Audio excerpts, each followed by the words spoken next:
Hi, this is Dave Meltzer. I'm here with the amazing Dr. Lacey Book for the podcast at SoFi Stadium, the greatest stadium, the biggest stadium in America. I just heard that in the tour behind me. And we're talking about the biggest, and now we have the biggest and the brightest in skateboarding.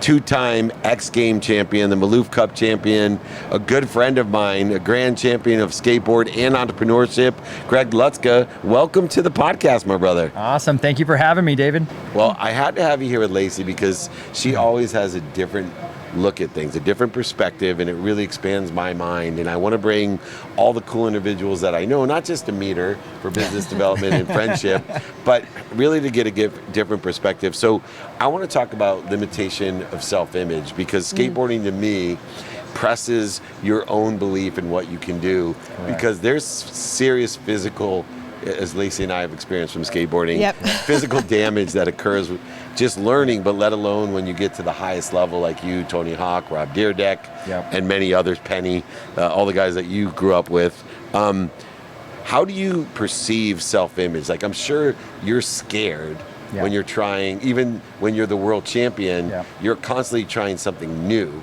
And now the heights are different, and the speed is different. How do you get over that initial fear to say, I'm going to try this, but it could break my wrist?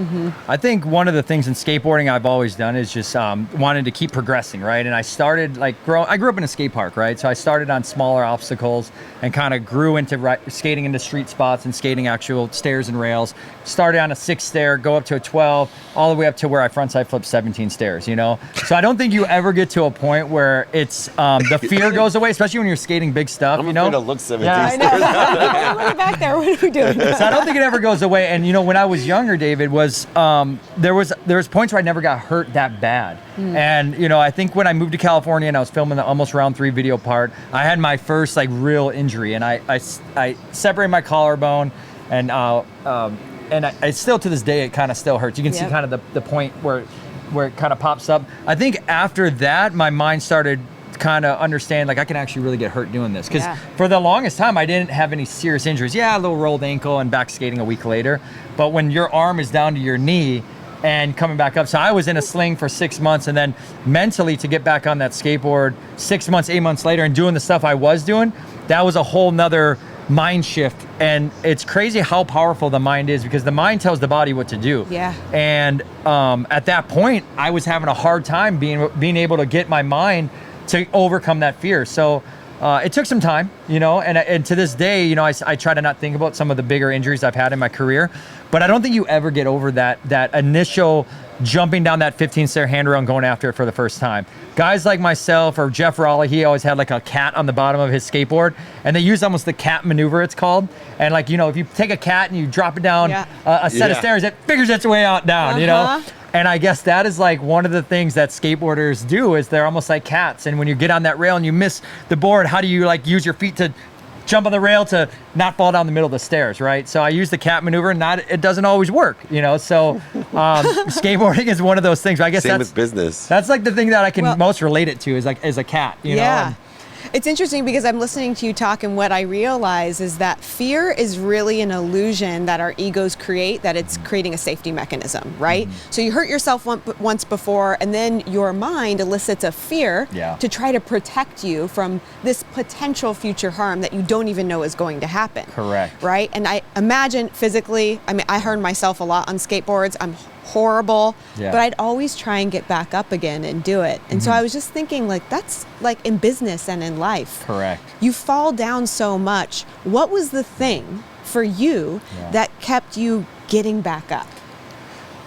Determination, you know, and having goals. I wanted to, obviously I wanted to be a professional skateboarder. Growing up in the Midwest, looking at my idols like Andrew Reynolds and Tom Penny. Some of these guys moved from Europe, you know, Tom's from Europe, Andrew Reynolds is from Florida, I'm from Wisconsin, Rob Dyrdek's from Ohio. A lot of these guys aren't from California. What's up, brothers? A lot of these guys aren't from California. Right. So I looked up to them and wanting to basically do what they did, you know, move to California, become this professional skateboarder.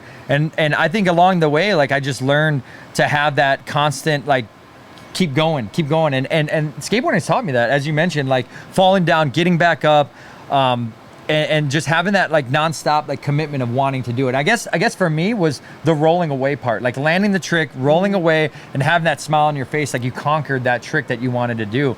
And then it just never ends. It's like a video game that never ends because you're trying to basically take that skateboard trick to the next bigger obstacle, or to do it in the next the biggest competition in the world, like one of the X Games or at the time Money Maloof Cup, some of those events that I've skated. I'm just thinking here because I played college football, which had some impending physical fear, being the smallest one on the field.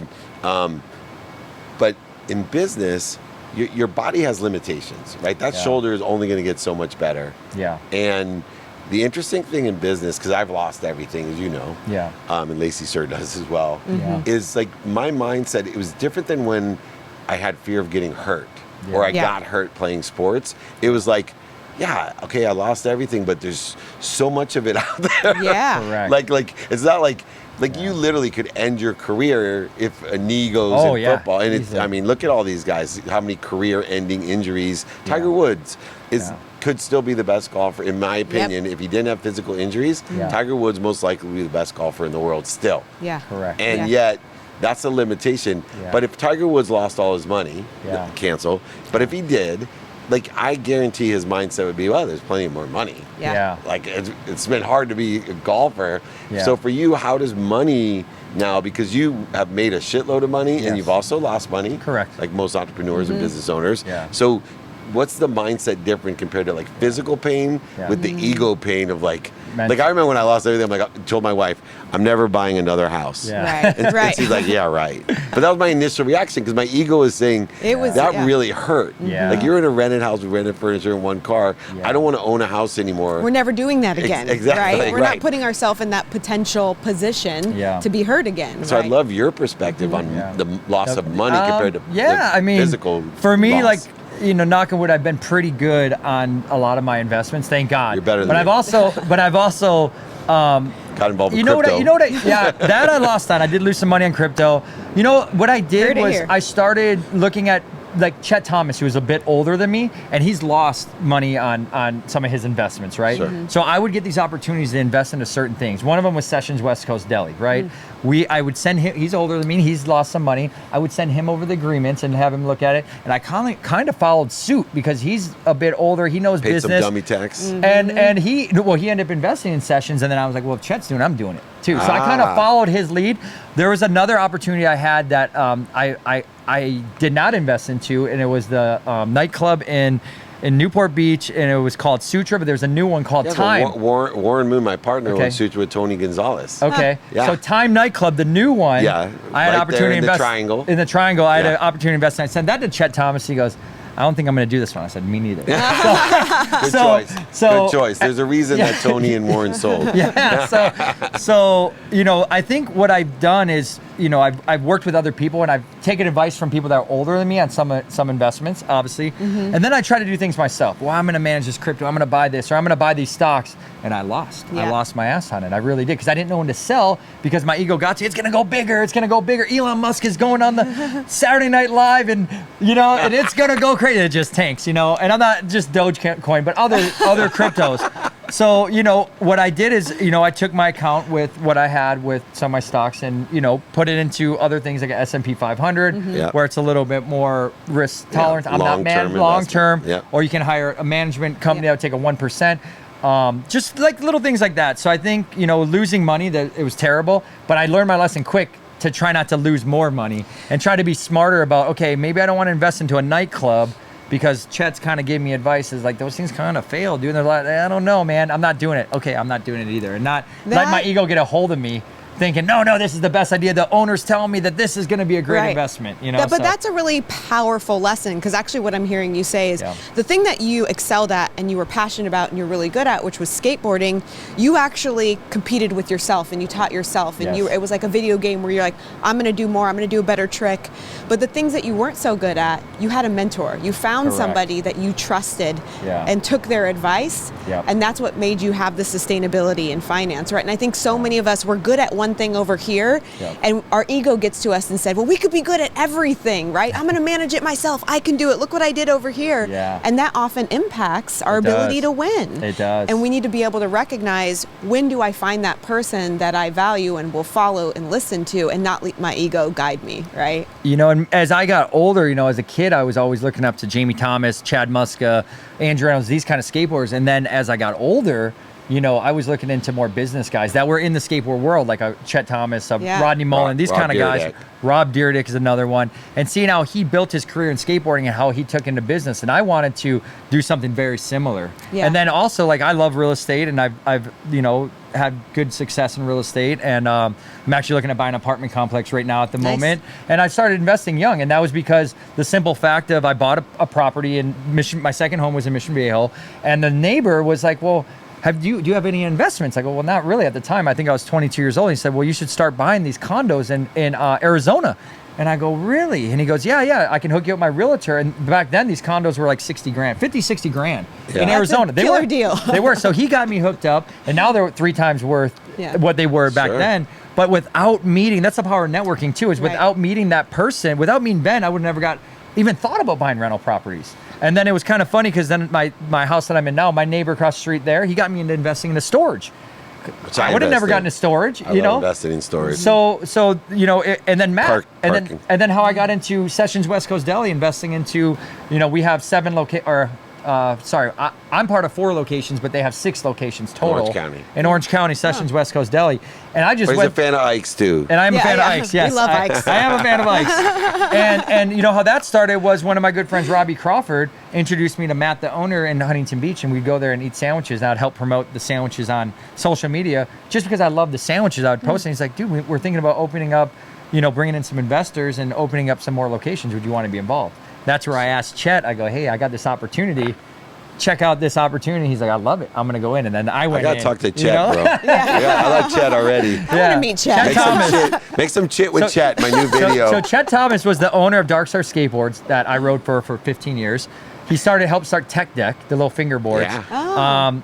Capix, which was like a hat, but it was a helmet. It looked like a helmet, or it Yeah, looked like yeah. a hat, but it was a helmet. He sold that, so he was really good with business. He owns apartment complexes. He's owned his own skate shop. So that's where I learned a lot of business stuff. That's awesome. Too. Shout out Chet Thomas. Chet. Just last question, because this hit me. Yeah. I'm a big fan of Good Will Hunting, the movie. Yeah. And with Matt Damon. Okay. And there's a scene where you know Matt Damon is Will. Will Hunting's his name, and he's an absolute genius, right? Yeah. He can figure out theorems that Harvard guys don't know. In fact, he's a janitor, in case people are too Haven't young seen to the have watched movie? it. Yeah. I haven't seen the movie. Oh my goodness. You gotta see it. I gotta watch You it. gotta see Robin Williams. I think too, the only one thing of I my watch on friends. TV is Shark Tank. I gotta be honest. I don't watch on TV. It's a I great like Shark movie. Tank. It is a I great gotta movie. watch this An stuff. oldie but Good goodie. Will Hunting's the An name. oldie but Anyway, goodie. Robin Williams is in it. Yeah. And he's a friend of mine. And Robin Williams has a scene where he's talking, and it reminded me of you because he says to Will, look, man, you know shit that I'll never know. Right. Yeah. You can tell me and repeat Dickens novels, and you know theories, physics, quantum physics, metaphysics. He says, but you don't know what the Sistine Chapel looks Yeah. like. Yeah. You don't know what it smells like. You know, would I, because he was an orphan, he said, would I know everything what it was like to be an orphan just because I read Charles Dickens? Right. Yeah. Right? And when I listened, you didn't graduate high school. No. At all, but you went back to high school. You're 16. You're winning world championships, Yeah. and they're studying stuff, and you're like, "Hey, but have you ever been to Germany?" Yeah. Right. To the Yeah. professor, That's Right. true. right? Yeah. And the professor is sitting there looking at his encyclopedia at the Right. time, going, I've "No, seen it in photos." Right. Yeah. So how much of life is that experience of you actually have been there, not just reading about it in books? And because you're successful beyond what I know a lot of PhDs, JDs, MBAs are, because you seem to have this experiential education that most people don't appreciate. Yeah, I think one of the biggest things is what I call it is the school of life. And I live the school of life. I really do. And I learn from everybody, you know, like Chet was definitely a mentor of mine, and he's got me into, I think at age 20, I opened up my S Corp, you know, of like basically the companies are paying the S Corp, right? You're going to have a business card, you're going to have these expenses, and you're going to pay it yourself. You're going to have good tax breaks and all this kind of stuff. So He knows more than a I know, college I guy. love it. Right. so, I mean, to be honest, like I just kind of learned along the way. You know, I started buying real estate. I kept it in my personal name, which is a huge Mistake. liability. Yep. So then I got hooked up with learning about how to protect your assets, and then figuring out who's the right law firm or who do I partner with this, and learning how to put my properties in a land trust, and then from there put them into an LLC, and then from there putting in held by a Wyoming holding company, so you have anonymity, and then it's not held by you, it's actually held by your trust, you know, your living trust. I mean, I didn't go to school, but I learned along the way of Or how law to do school. Right. I went or to law school. school. Like, how do you know that? or law school. That's so a waste of my You know, money. skateboarding has gave me the opportunity to travel the world, where I've learned, you know, different currencies, not different languages, but learned how to speak to other people through skateboarding that didn't speak English. You know what I mean? So you Yeah. kind of learn through culture and traveling and business through, you know, guys that were older than me and giving me advice and taking advice. So it's not a matter of not wanting to graduate high school. I just thought it was kind of silly because I had the opportunity at 16, thanks to skateboarding, that I got to travel the world and go overseas. And I seen some of these things they're talking about in school, but they haven't been there. So it didn't make sense to me. So I was like, well, I'm going to keep following my passion and go after it. And I left school early to follow my passion for skateboarding. And, you know, my parents didn't think it was a good idea. My mom definitely didn't think it was a good idea. Now they look back and they're like, wow, that was probably the smartest move he could have ever made, was move to California, because one of the biggest things was I didn't have a plan B. I didn't know what Burn the boats. There was Matt no- Higgins. there was no looking back. And I came out with a documentary called One Way Ticket Yeah.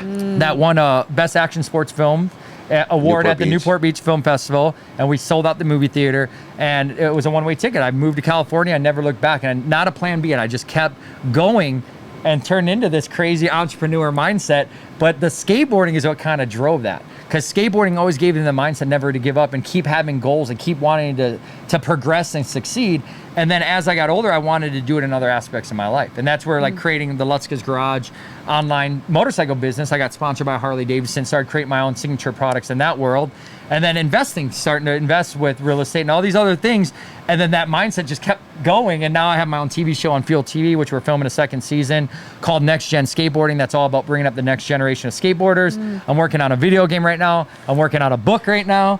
I'm doing public speakings with I'm teaching him how you to guys. meditate and So- breathe so, and sleep. Because he reminds me of when I was 39 years old. So- He's amazing. So those are all cool things that skateboarding has gave me the opportunity to have over the years, and the school life. I mean, it's a beautiful Why thing. spend $1 million on secular education when you can pay $5 at the library and late charges and live your Well, life? here's another thing I think. You know, I think when people go to school, not everyone, because I didn't go to school and I Yeah. didn't go to college, but I feel like they spend this money to go to school, right? They get their degree and they feel like they should have a job or they should be out there. course. And Expectations. and they are almost like, well, I paid this money. I should be the doctor, the lawyer. I should be making 300 grand a year, right? As a skateboarder that grew up in the basement, that moved to California, sleeping on the floor with 3 other, you know, of my friends in the same room, pretty much, as, you know, skateboarders with baggy pants, and you know, there was no plan B. We didn't expect anything. You had to go out there and earn it and get it and go land those tricks and get those sponsors and win that contest. There was no plan B. There was no I should deserve this because I'm entitlement. Where I feel like that's the difference between, I feel like some people that go to school and pay money, that they're almost paying money to feel like they have entitlement when they get that diploma. And that's not always how it works in life, you know? There is going to be a great separation, Lace, and I see it between the people that have this attitude. Right. AI will make a difference in some people's lives. Just reading will make a difference, distinguishing the truth from what's virtual. But I think more than ever, you know, if you look back in 1920s or the 1960s or even in the 1980s, there was a different separation occurring because so many people were willing to do what it took. Yes. And when I say to people, hey, are you willing to do what it takes?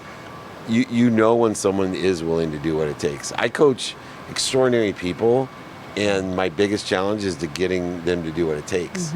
Yeah. The willingness of a one-way ticket, right? That's really Yeah. powerful. When you really find what you love, there's no other option, and you're willing to do what it takes. Yeah, right? there's a equation. Is your purpose greater than the pain? Right.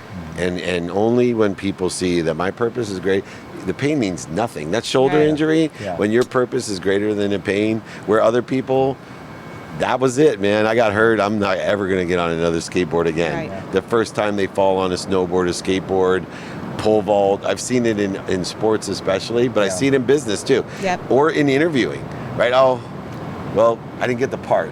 I'm not an actor. Yeah.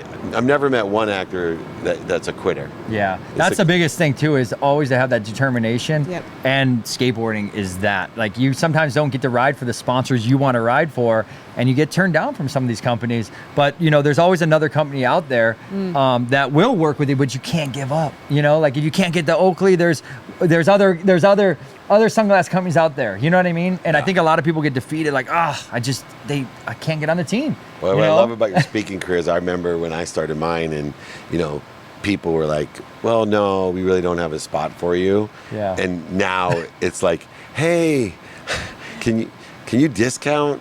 You're begging me to take a spot, and it's like, yeah, sure. Yeah. But it feels so good when the sponsors come to you that didn't want you before. It does. I mean, but yeah, in life you can't give up. You got to go after it. And one of the biggest things that I tell people, it's not about skateboarding. Skateboarding was just my love and my passion. It's going in life, figuring out what you love, and going after that and progressing at that, and then figuring out a way to make that a living. And you've done a great job. Right. So, He's a 2-time gold medalist at the X Games, the world champion, Maloof Cup champion, but now he's a champion in business, and he's giving back to the community with Right. great wisdom, speaking and podcasts and TV and movies. He's the incredible Greg Lutzka with my podcast partner, the amazing Dr. Lacey Book.